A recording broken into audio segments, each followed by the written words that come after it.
dan teman-teman semua. Perkenalkan, nama saya Anwar Putra Mesanto Warubu. Saya mahasiswa STTS PPI dan saat ini saya semester 5. Nah, saudara-saudari, saat ini saya mengajak kita dan kita belajar bersama-sama di dalam satu kitab tentang kitab syair, khususnya di dalam kitab Pengkhotbah pasal yang kelima ayat yang ke-9. Kitab Pengkhotbah pasal yang kelima ayat yang ke-9. Beginilah firman Tuhan. Siapa mencintai uang tidak akan puas dengan uang, dan siapa mencintai kekayaan tidak akan puas dengan penghasilannya. Ini pun sia-sia. Nah, saudara-saudari yang terkasih, kita melihat kitab Pengkhotbah ini adalah menurut tradisi Yahudi, kitab ini ditulis oleh Raja Salomo pada masa tuanya.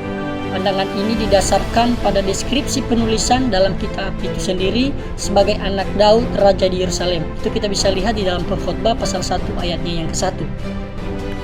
Lalu, waktu penulisannya ialah sekitar tahun 935 sebelum Masehi sampai 931 sebelum Masehi, menjelang akhir pemerintahan Salomo. Tetapi saudara-saudari, banyak juga yang berpendapat bahwa penulisan kitab ini bukan Salomo, karena bahasa Ibrani yang digunakan dalam kitab ini mengandung kata-kata serapan dari bahasa Persia dan Aram.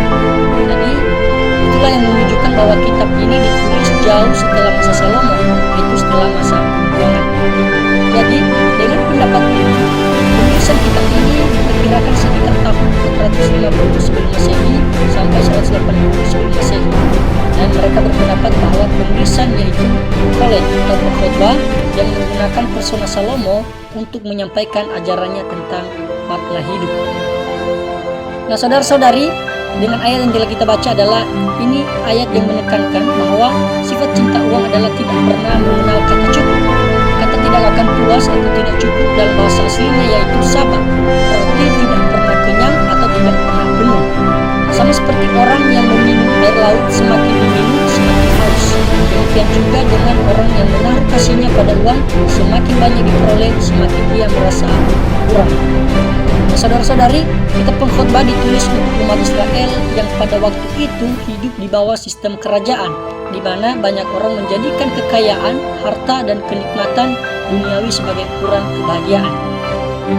Penulis kitab ini ingin menunjukkan bahwa cinta uang hanyalah kesia-siaan, sebab orang yang mengasihi uang justru tidak akan pernah cukup, melainkan selalu ingin lebih banyak lagi. Lalu dalam konteks pada saat itu bangsa Israel sedang diajak untuk memahami bahwa kekayaan bukanlah tujuan akhir hidup, karena sekalipun harta dikumpulkan banyak, semua itu tidak akan dibawa mati. Uang yang dicintai malah mendatangkan kekhawatiran, iri hati, dan beban yang lebih besar dalam hidup kita. Karena itu, Pengkhotbah menegaskan bahwa hidup yang berpusat pada uang tanpa takut akan Allah adalah hidup yang sia-sia. Jadi, cinta uang adalah sebuah lingkaran kosong yang tidak pernah selesai, semakin dikejar semakin jauh dari rasa puas, karena hanya Tuhan yang dapat memenuhi hati manusia. Jadi refleksinya bagi kita adalah kita sebagai orang percaya, pesan ini sangat relevan, di mana di tengah dunia modern yang saat ini banyak orang mengejar kekayaan dengan segala cara, bahkan mengorbankan kesehatan, keluarga dirinya sendiri, dan bahkan mengorbankan relasi dengan Tuhan. Nah, namun uang tidak pernah cukup untuk memuaskan hati kita sebagai manusia, karena kepuasan sejati hanya bisa ditemukan di dalam Tuhan. Uang memang berguna untuk memenuhi kebutuhan hidup kita, tapi uang hanyalah alat, bukan tujuan hidup kita. Bila uang digunakan untuk menolong sesama, mendukung pelayanan, dan memuliakan Tuhan, maka uang bisa menjadi berkat.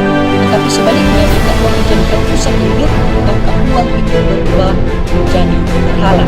Jadi saudara-saudari, sebagai kesimpulannya bagi kita sebagai orang percaya harus tahu bahwa cinta uang tidak akan pernah membawa kebahagiaan. Orang yang mengejar uang tidak akan pernah puas karena uang selalu habis dan terbatas. Hanya Tuhanlah yang dapat memberikan rasa cukup dan damai sejati dalam hidup kita. Sebab itu, kita sebagai orang percaya dipanggil untuk tidak mengasihi uang, tapi mengasihi Tuhan dan menggunakan uang sebagai sarana untuk hidup bijaksana serta melayani. Sekian dan terima kasih, Tuhan memberkati. Shalom.